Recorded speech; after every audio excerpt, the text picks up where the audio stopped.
Now, in terms of game design, this may just be my favorite weapon in Generation 0, but I'm getting ahead of myself. Hello and welcome to another Generation 0 weapon encyclopedia, where today we're checking out the experimental Mauser hunting rifle. Properties: chemical laser. This rifle shoots a powerful laser that charges while the trigger is held. Plasma charge. Overcharging the weapon hits the air into plasma, setting anything around you on fire, based on the Mauser hunting rifle with a chemical laser in place of its conventional barrel. Or so the game says. In terms of acquisition, this weapon is a tad unique.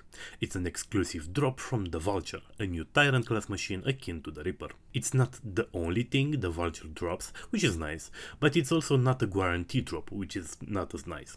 However, Tyrant spawning is no longer random. It works based on a new resource called coordinate data, be it Phoenix or Soviet, which drops from rivals of those types. So, how do you get this rifle? Step 1. Get your character to level 25. Step 2. Get to an area that also spawns Soviet machines. The farmlands will spawn a few, albeit somewhat low level, but if you're trying to farm this thing exclusively, I recommend the North Coast. Step 3. Hunt machines in this area. This will cause rivals to spawn. You can kill them as soon as they spawn, but you're generally better off waiting until they get to level 4. Step 4. Kill the Soviet rivals and collect the Soviet coordinate data. You'll need 200 of it. The most I got from one rival was just under 100, and the least I got was 6. So good luck, you'll need it. Step 5. You'll need a fully leveled Phoenix base. This can only spawn in the farmlands, the south coast, or the forest region, at least at the time of recording. This will determine the general area the Tyrant will spawn in. It won't necessarily be close to the base you chose, just within the region the base is located in. Personally, I do it in the farmlands, but you do you. So, go to one of those bases, destroy the 4 shield generators, then look for one of these structures. Be careful not to damage it. Go inside, interact with the panel, and spawn the Vulture. Step 6. Fight the Vulture. Can you spawn? There's also this one, which I haven't tried yet. This is fucking awesome. What? Onwards to... There's the Vulture. Yes, right into battle. Go! I think I have perfect accuracy. Okay, hang on. I have to record this. I have to. This is way too funny. I want to see you guys.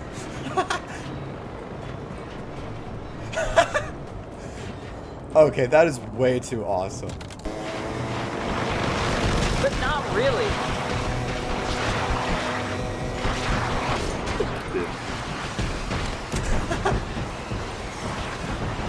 Whose dog is that? I don't even know. We just killed a dog because I smacked into it. Wait, it killed your... It killed... No, an enemy dog. Okay, that is way too awesome. But not really.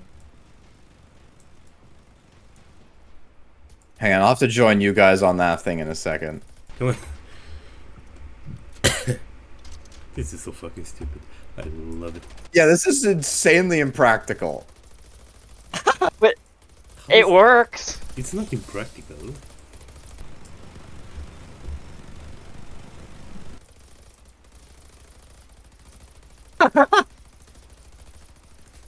This might be the stupidest thing I've ever done in this game, and I love it so much. I wonder if we But can hey. have 3 people.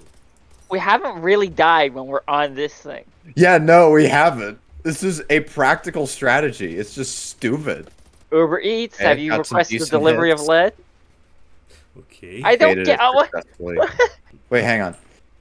This is a problem. What? Oh, gosh. Fuck. Note, experiences may vary. Step 7. Kill the Vulture. Step 8. Prepare an altar. Step 9. Prepare a sacrifice. Step 10. Offer your sacrifice and prayers to the god of apples. Step 11. Loot the Vulture.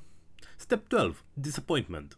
Step 13. Rinse and repeat until you get the rifle. Note, none of those steps are optional. It's not a particularly rare drop, but it's not really common either. In my experience, it's like 1 in 5.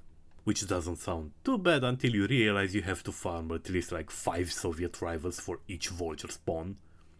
If you're just starting out, it's not that bad, you're eventually gonna get it passively. But for us, who only needed this one new weapon, it was a bit much.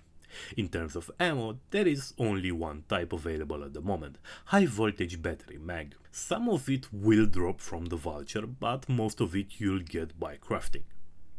You'll get the blueprint along with the rifle, so don't worry about it. You'll need steel, electrolyte and ultra capacitors, something you get from EMP cells and car batteries and stuff like that. The community is rather split in terms of how hard or easy it is to get the mats for this, so I won't even comment on it.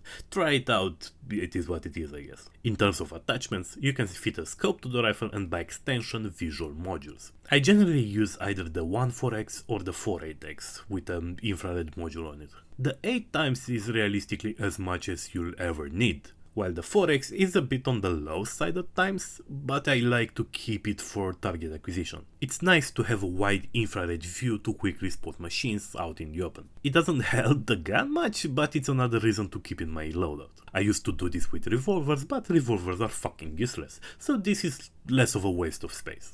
The regular Mauser can use a silencer, but the experimental cannot, which is a trend at this point.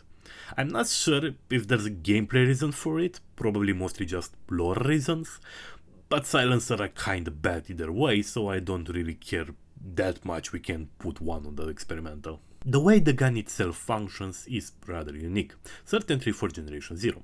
It has a single shot in the mag, with the firing being a charge-up mechanic. Holding the fire button down will make it charge up, and lights on the side will slowly turn on. The gun will automatically fire once it hits red, even if you don't let go of the fire button. However, that is not optimal. Getting to red will cause an explosion that will deal damage to you and set you on fire, while the damage it deals to enemies is the same as in yellow, and the explosion itself doesn't really help you much. It can get rid of ticks, but it's just not worth it in my opinion. So what you have to do to use this effectively is to time your shots to let them go when the charge up hits yellow. This will generate a very powerful piercing hit scan laser, no bullet drop, no time delay. How powerful? Well, if placed right, this thing can one-shot some of the lower level firebirds.